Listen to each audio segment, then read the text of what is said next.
In today's video, I will walk you through how to use Zoom Virtual Background without green screen.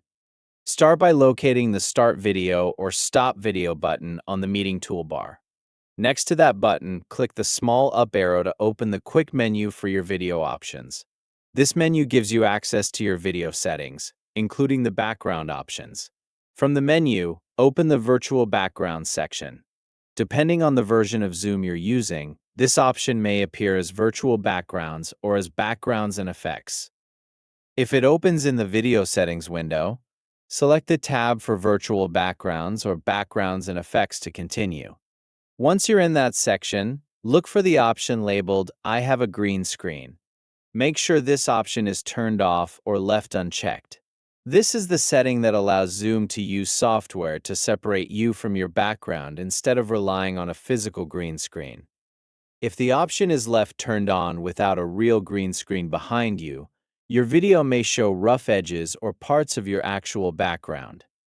Turning the option off allows Zoom to apply the virtual background without requiring any additional setup. After you disable the setting, Zoom will immediately apply your selected virtual background.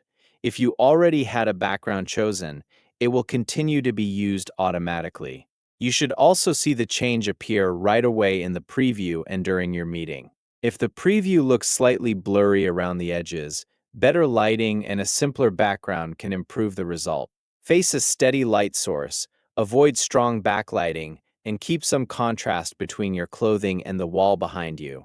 A clean and uncluttered background also helps Zoom recognize your outline more accurately. You can also sit a little farther away from the wall behind you and make sure your camera lens is clean.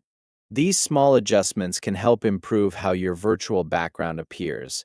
If you don't see the virtual backgrounds option at all, your device may not meet Zoom's requirements for virtual backgrounds, or your Zoom app may need to be updated. In that case, check Zoom support resources for compatibility information. Once you've opened the Video Options menu, gone to the Virtual Backgrounds or Backgrounds and Effects section, and turned off the I have a green screen option, you're all set. Zoom will use software to apply your virtual background, so you can use the feature without a physical green screen. Thank you for watching.